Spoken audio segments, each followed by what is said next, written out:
Planet of the Fakes Sports.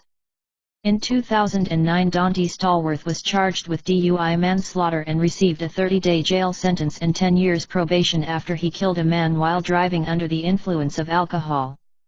After his conviction, the Ravens, the Washington team, and the Patriots employed him as a WR. A murderer at the end of his career skill-wise was given an opportunity to play in the NFL for 4 more years. Meanwhile, Colin Kaepernick peacefully kneeled in protest during the national anthem and essentially is being banned from the NFL. Murderer vs. civil protest. Murder is okay, civil protest is not. Ain't that America or just hypocrisy? Okay, but tell the rest. 30 days is not very long, but 10 years of house arrest and probation is real long, Bryan said. What first looks like a slap on the wrist really isn't. One slip up and he's back in jail. Bryan didn't think the court cut Stallworth a break because he was a famous football player.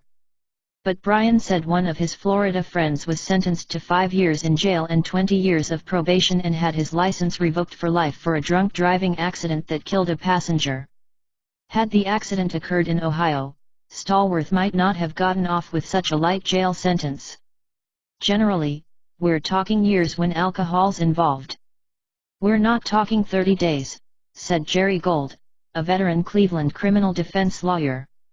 I would have considered anything under 2 years a really good result. Ohio's vehicular homicide laws have been changed 9 times since 1974 to make them tougher. However, other legal officials in Northeast Ohio said that while many people might think Stallworth's sentence was light, that's not necessarily so. I imagine most of the public is going to think that's a slap on the wrist, said Cuyahoga County Judge David Mattia. But Mattia and others say that the same thing could have happened here because a wide range of factors comes into play in cases of drinking and driving deaths. To start with, Stallworth's case could have drawn a range of charges here, from felony aggravated vehicular homicide, which carries a sentence of between 2 and 8 years, to a misdemeanor charge of vehicular manslaughter, which calls for a sentence of up to 90 days. Mattia said that if Stallworth had pleaded guilty in Ohio to the felony charge, the law would require a 2-year sentence. But a deal could be worked out where a defendant would plead guilty to a lesser charge. There would also be murky issues for the jury to weigh, such as if the DUI offense caused the accident.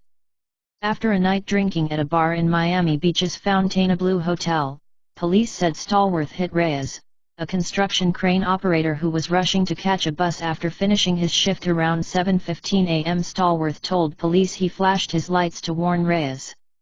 Police estimated Stallworth was driving about 50 miles per hour in a 40 miles per hour zone. Follow, like, share and subscribe.